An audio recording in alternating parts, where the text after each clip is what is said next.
मंगलाय पवित्राय निधये भूषणात्मने प्रियाय परमार्थाय सर्वोत्कृष्टाय ते नमः। समुच्छलन्त्यै जगदात्मिकायै शान्तस्वरूपाय सदाशिवाय सते भवन्त्यै भवते च सत्यै नमः शिवायै च नमः शिवाय।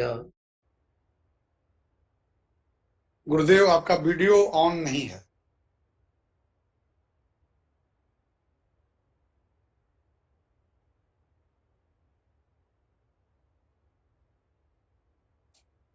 कृपया वीडियो ऑन कर लें।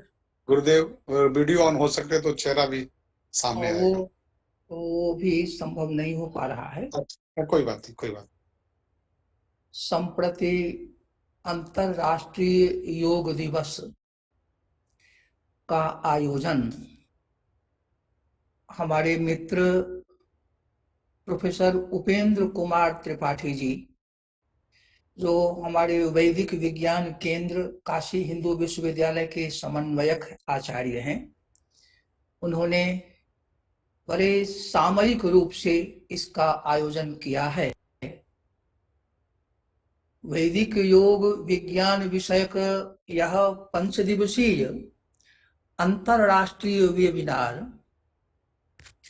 हमारे देश के ही नहीं, देश से बाहर भी संपूर्ण विश्व में जो विद्वत रत्न हैं और योग के संदर्भ में जिन्होंने बहुत कुछ अनुष्ठान, उपासना, स्वाध्याय, अध्यापन भी किया है, करते रहे हैं, ऐसे विद्वत जन को आमंत्रित करके, मना करके और आयोजन में उनका भाग ग्रहण करवाया, वो वस्तुतः धन्यवाद के पात्र हैं।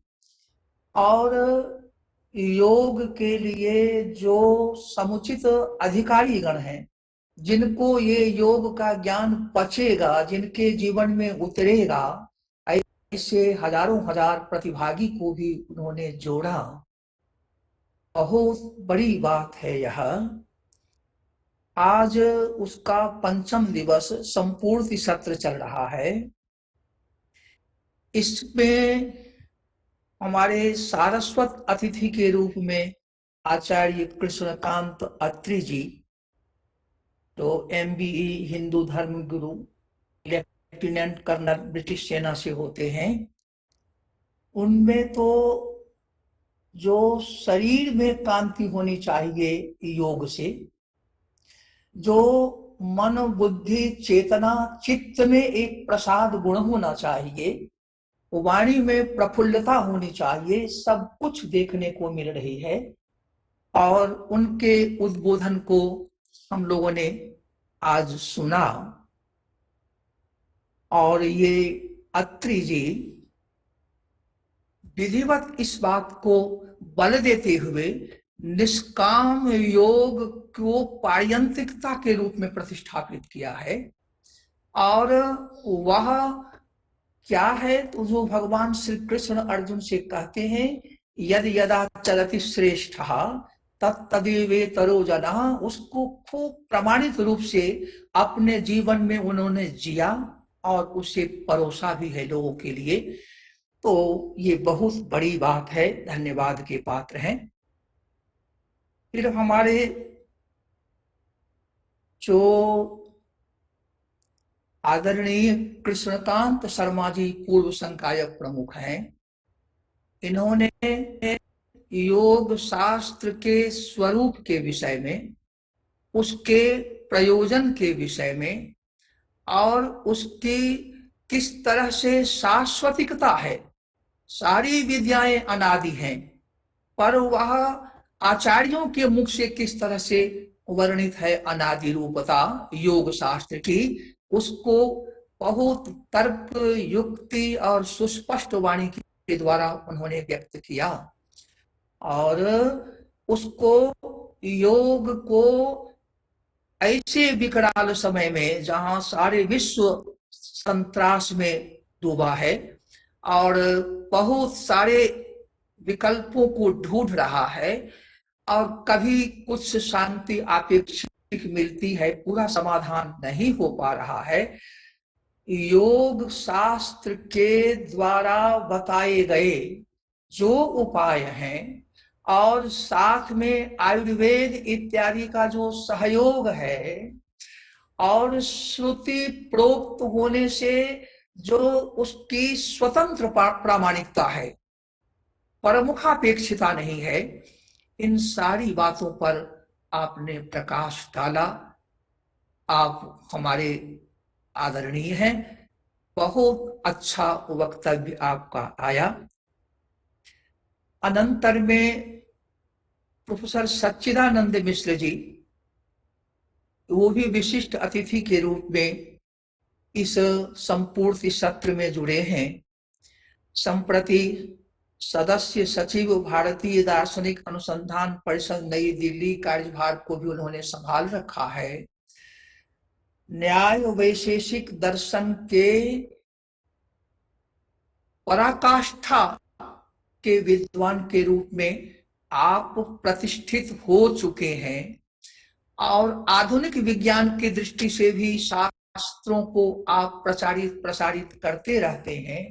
आपने वेद से लेकर उपनिषदों के उदाहरणों को देते हुए सारे दर्शनों में जिस तरह से योग की प्रतिष्ठा है, सम्मान है, आदर है, जैसे किसी भी भक्ति संप्रदाय में गंगा जल का समादर है, उस तरह से दार्शनिक संप्रदाय कोई भी हो, योग का समादर समान भाव से है। इस बात को आपने बड़ी सुस्फुटता से परोसा और अवगत कराया। आप अत्यंत सुधी वक्ता हैं, सर्वत्र समादृत होते हैं और मितंच सारंच वचो ही वाग्मिता को आप समुचित स्वरूप प्रदान करते हैं। मुख्य अतिथि के रूप में आज के संपूर्ण सत्र में डॉक्टर राजा लुइस जी, जो महर्षि वैदिक विश्वविद्यालय नीदरलैंड में निदेशक हैं, आपने उन सारे पक्षों को रखा जो वेद में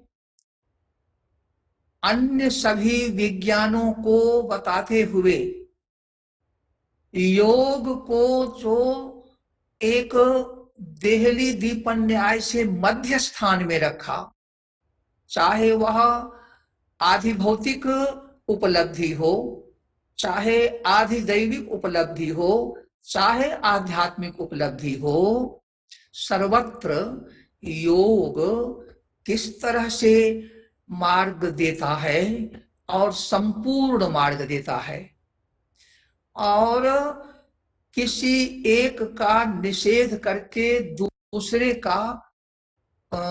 दूसरे की प्राप्ति पर बल नहीं देता, साथ साथ तीनों ही पक्ष सिद्ध होते हैं। इस बात पर बहुत उदाहरणों को देते हुए आपने सुस्पष्ट प्रकाशन किया। बहुत अच्छा उद्बोधन आपका हुआ। हमारे जो वाचिक स्वागत और अंतरराष्ट्रीय वेबिनार रिपोर्ट की प्रस्तुति का कार्य है, उसको हमारे मित्र प्रोफेसर उपेंद्र कुमार त्रिपाठी जी, जो हमारे वेद विभाग के आचार्य हैं, काशी हिंदू विश्वविद्यालय संस्कृत विद्या धर्म विज्ञान संकाय में, और अभी समन्वयक वैदिक विज्ञान केंद्र के रूप में काम देख रहे हैं। एक अकेला किशोर यह विद्वान इतने बड़े उपक्रम को अल्प काल में बढ़ाकर सभी विशिष्ट जनों के आशीर्वाद का भाजन बन गए हैं। विशेष रूप से आचार्य हृदय रंजन शर्मा जी, जो वेद के अर्थ पक्ष, भाष्य पक्ष के महान विद्वान हैं।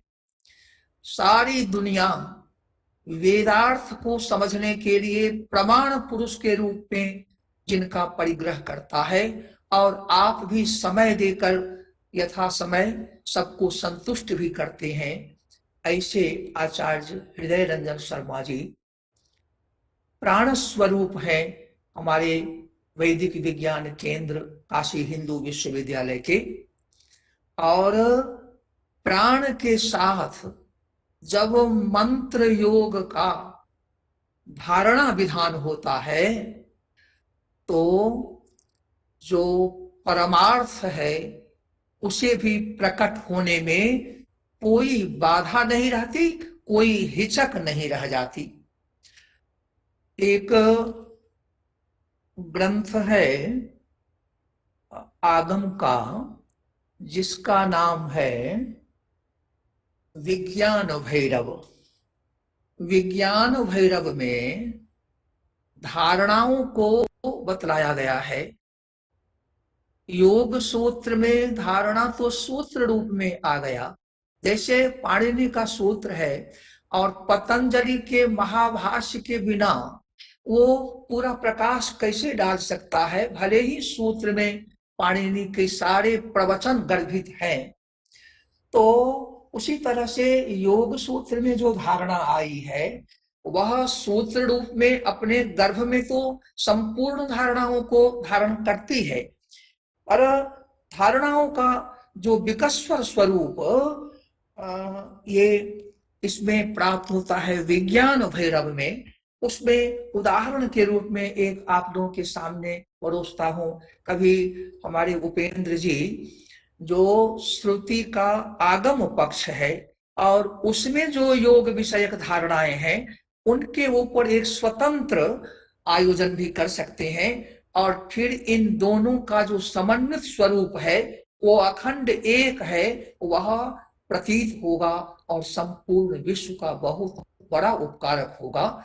सभी विद्याएं श्रुति के दोनों पक्षों को समान रूप से उपजीव्य मान करके पूर्ण समादर करते हैं निगम और आगम को, और निगम और आगम भी एक अखंड स्वरूप ही है शिव का, और शिव के ही एक निश्वास पक्ष और एक वाक पक्ष दोनों ही प्रकट होकर के और अखंड कल्याण को आगे बढ़ाते हैं। तो उसमें प्राण की जो धारणा है मंत्र योग के साथ, उसमें जैसे हम एक मंत्र को ले लें नमः शिवाय, और नमः शिवाय को हम मंडलाकार में इतना बृहत रूप दें जितने में हमारी एक सांस, हमारा एक श्वास और निश्वास ये मिलकर के एकीकृत होता है। हमारे प्राणायाम के क्रम में जितना हमारा प्राण का आयाम बढ़ पाता है, उसमें हम श्वास और निश्वास, उच्छ्वास और निश्वास दोनों की अखंडता को संपादित करके उसकी संपूर्ति में नमः शिवाय को उतना ही मंडलाकार करें, तो हमारा प्राण मंत्र योग से धारणा शक्ति को प्राप्त कर इतना उद्दीप्त होता है कि कोई भी कार्य हमें आसान दिखने लगता है और वह सुगम हो जाता है। और स्वरूप तदा दृष्टु स्वरूपे वस्थानम की स्थिति बहुत सुलभ हो जाती है। तो यह है धारणा का विषय। मंत्र योग से हम अपने संपूर्ण प्राण को मंडलीकृत करके मंत्र योग में आबद्ध कर देते हैं, मंत्र पूत बना लेते हैं। कदाचित महाकवि कालिदास ने जो कांता सम्मित उपदेश करते हुए शैशवे भ्यस्त विद्या नाम यौवने विषयैषिणाम वार्धक्ये मुनिवृत्ति नाम योगे नान्ते तनुत्यजाम, योगे नान्ते तनुत्यजाम को जो पार्यंतिक फल बतलाया, तो ये सारी व्यवस्था हमारी संपूर्ण तब होती है जब योगे नाम से तनुत्यजाम की स्थिति को ठीक ठीक हम प्राप्त कर लेते हैं। तो इस तरह से हम देखते हैं कि हमारा जो वैदिक योग विज्ञान है वह अपने आप में परिपूर्ण है और साधकों के द्वारा अनुष्ठित होता रहा है। जैसे बरसात के समय में गंगा का प्रवाह पूर्ण आयत हो जाता है, ग्रीष्म में पाट कम चौड़ी हो जाती है, पर गंगा की स्थिति बनी रहती है। उसी तरह से हमारे वैदिक योग विज्ञान का संपूर्ण स्वरूप सदा ही सुरक्षित है, बीज रूप में वह बना ही रहता है और उसको आज एक कुशल प्रधानमंत्री के निर्देशन में चलता हुआ हमारा राष्ट्र संपूर्ण विश्व में भारतीय जन्मतः इस बात को फैला कर दिखा दे रहा है कि वैदिक योग विज्ञान का स्वरूप क्या है, इसका अनुष्ठान कैसे होना चाहिए, इसके फल किस तरह से व्यापक है, कुछ भी प्राप्तव्य शेष नहीं रह जाता जो जिसे हम वैदिक योग विज्ञान के माध्यम से प्राप्त न कर सके। ऐसा यह वैदिक योग विज्ञान 5 दिवस में आयोजित होकर आज संपूर्णता की ओर अग्रसरित है और उसमें इतने बड़े बड़े विद्वान 5 दिन उपस्थित होकर यज्ञ में, ज्ञान यज्ञ में भाग लेकर और संयत मनस्क होकर के इसका वक्ता और श्रोता बनकर, और क्या वक्ता और क्या श्रोता उभय जो है वह समशील है, समम ब्रह्म, ब्रह्ममय है, संपूर्ण विश्व को एकात्मता से देख रहे हैं, शिवमयता उनकी बनी हुई है और उसमें ये सब के सब योग विज्ञान, वैदिक योग विज्ञान को लेकर शिवो वेदः, वेदः शिवः, नारायणो वेदः, वेदः नारायणः, यह जो एक अनुभूति है आचार्यों की, सदाचार निष्ठ मुनियों की, वह जो वैदिक योग विज्ञान के रूप में आचरण में उतरता हुआ गुरु शिष्य परंपरा से पारंपरिक योग विज्ञान चला आ रहा है और आज फिर से एक बार संपूर्ण विश्व में यह वैदिक योग विज्ञान विषम परिस्थितियों में भी, जो भौतिक विषम परिस्थितियां हैं उसमें भी किस तरह से समाधान कर सकता है वैदिक योग विज्ञान, उसके विषय में बहुत सारे प्रकल्प बताए गए हैं और किस तरह से अनुष्ठान पक्ष में हम आयुर्वेद इत्यादि का सहयोग लेकर फिर से हम आयुर्वेद को भी कैसे जगा सकते हैं, क्योंकि कुछ ऐसे आक्रमण काल रहे जो अच्छी चीजों को नुकसान करना ही अपना लक्ष्य बना रखे थे। काल की महिमा है, ह्रास और विकास आ ही जाता है, पर उसकी परवाह किए बिना जो चिति शक्ति है, जो चिद है, आनंद है, शिव के साथ जुड़ी हुई अभिन्न शक्ति, एक स्वातंत्र शक्ति का ही स्वरूप धारण करती हुई शिव के साथ सदा संलग्न रहती है, वो चिद और आनंद जो है कहने को शक्ति, सामर्थ्य, पर शिव से जो जुड़ी हुई है तो इतना अभेद है कि नाम भी चिद आनंद शक्ति का और शिव का भी नाम चिदानंद, तदेको वशिष्ठः शिवः केवलोऽहम् चिदानंदः चिदानंदोस्मि।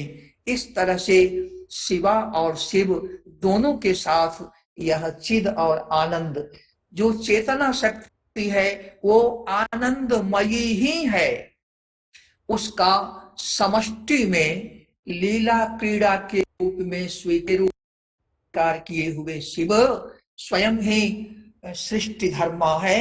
वो कभी किसी आलसी प्रमादी के जैसे या निश्चेष्ट ईंट के जैसे वह ऐसा नहीं है कि स्फुरन को त्यागते हैं, सदा प्रस्फुरणशील है। तो सदा प्रस्फुरता ही शिवता है। यदि प्रस्फुरता न हो, स्पंद न हो, चिदानंद शक्ति का उद्रेक न होता रहे, तब वह ईंट के समान, घट के समान, या आप समझें जो ये स्फटिक है, स्फटिक मणि में चारों तरफ से चित्र इत्यादि आकारों का प्रतिबिंबन होता है।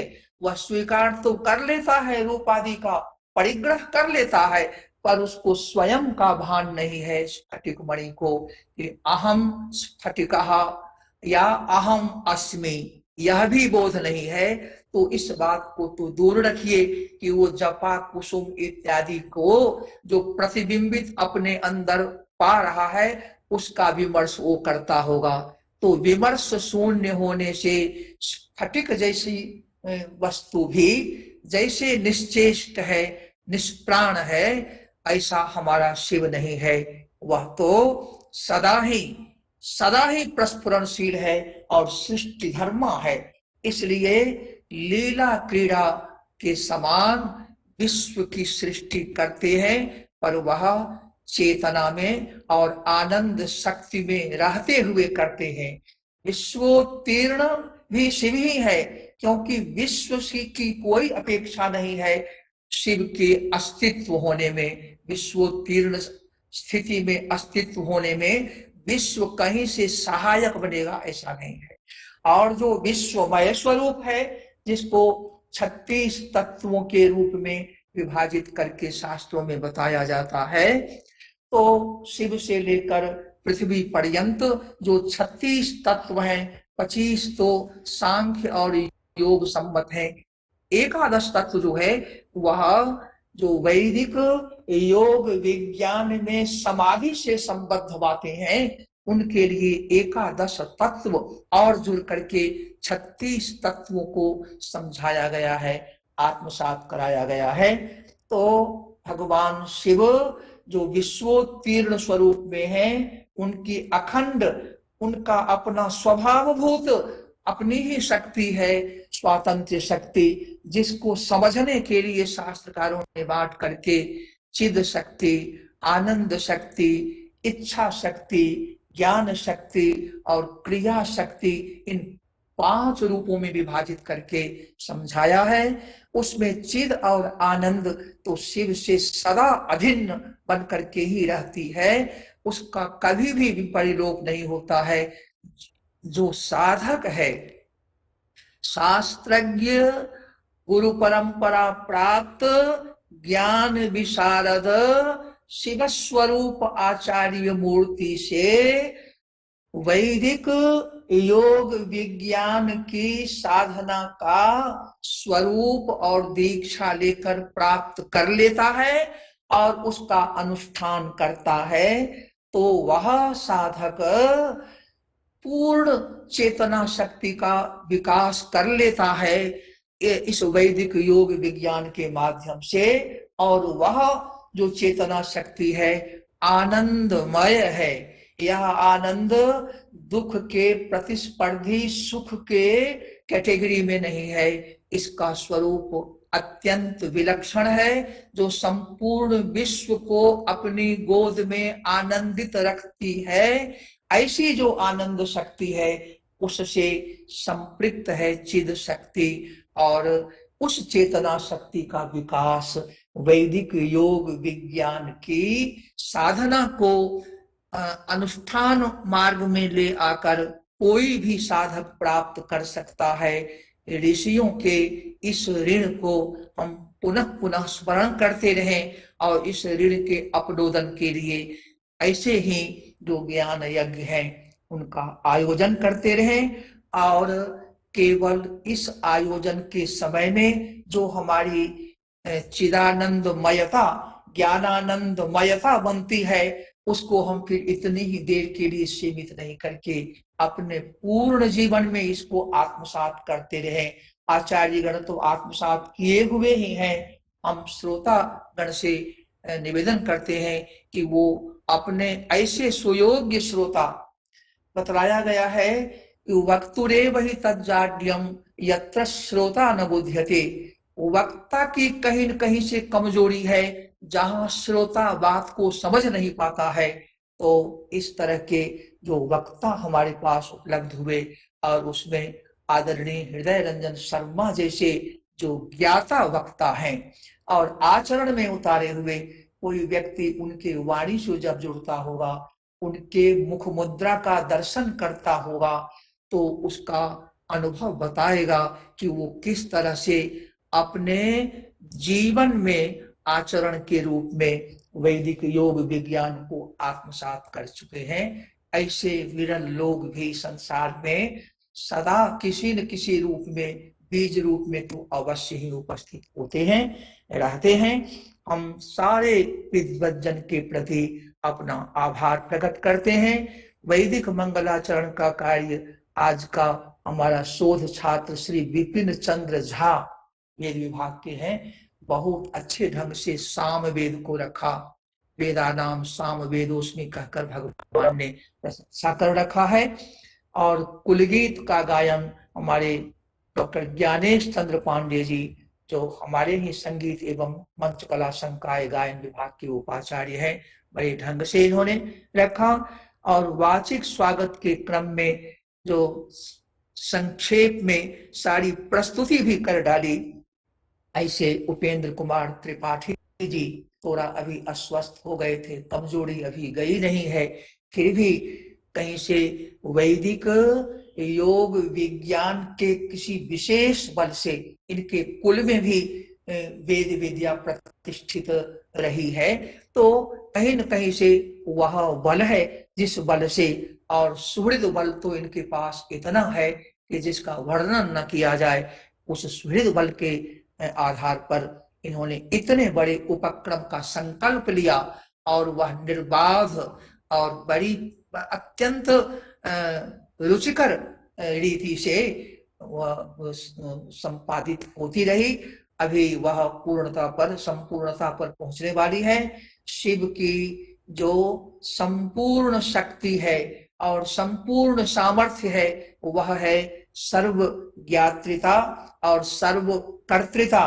कोई भी साधक वैदिक योग विज्ञान के द्वारा उपदिष्ट साधनाओं का समुचित रीति से अनुष्ठान करके शिव की जो पूर्ण ज्ञात्रिता सर्वज्ञता है और पूर्ण कर्तृता सर्वकर्तृता है, उस भूमि तक पहुंच सकता है, पहुंचते रहे हैं लोग।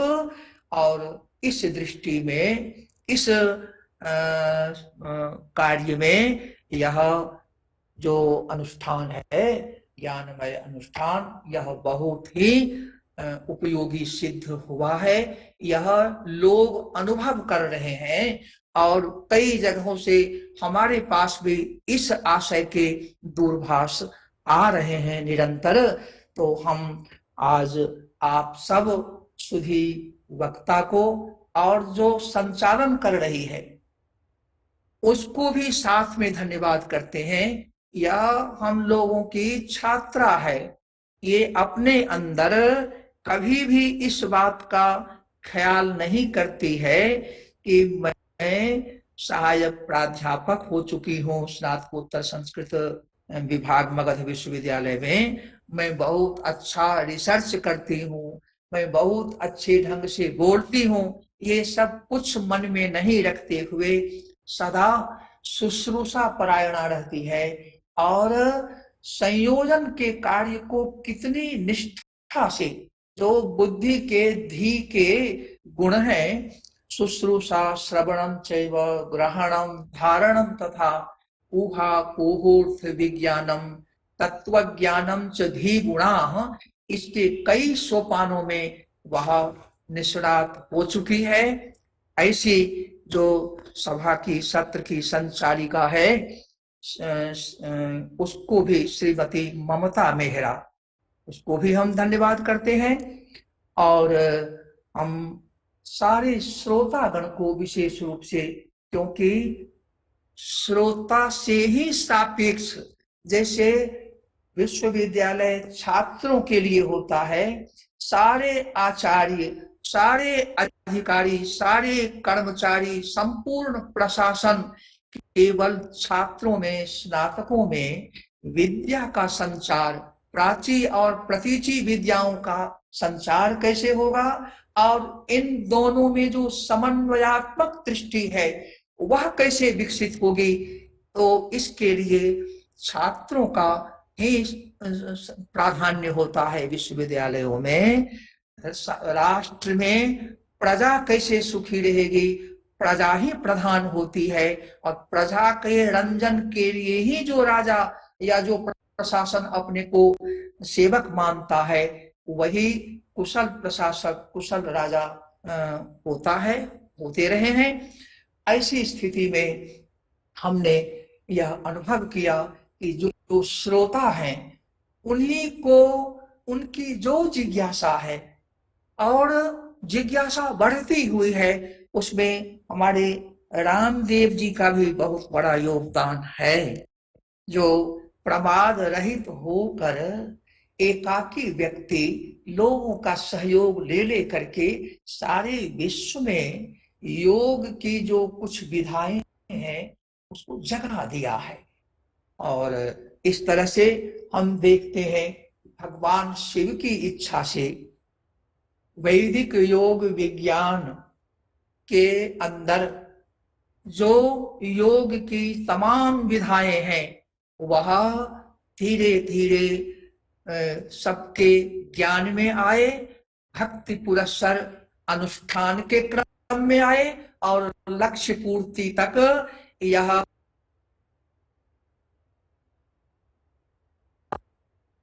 इसकी परंपरा भी सुदृढ़ हो, गुरु शिष्य परंपरा से वैदिक योग विज्ञान सुदृढ़ स्वरूप को प्राप्त करे, ऐसी प्रार्थना काशी विश्वनाथ मां अन्नपूर्णा से करता हूं। सभी विद्वत जन और विदुषी जन को प्रणाम करता हूं, और ये संपूर्ण ज्ञान सत्र का जो कुछ निष्कर्ष है, वहां जो कुछ बातें छनकर आई है, वो भगवान शिव के ज्ञान में से ही कुछ कण प्रस्फुटित हुए हैं। ऐसे जो ज्ञानाब्धि हैं, भगवान शिव के चरण में प्रणाम अर्पित करते हुए, समर्पण करते हुए हम अपनी वाणी को विराम देते हैं। पूर्णमदः पूर्णमिदं पूर्णात् पूर्णमुदच्यते पूर्णस्य पूर्णमादाय पूर्णमेवावशिष्यते। ओम शांति शांति शांति। श्री शिवार्पणमस्तु।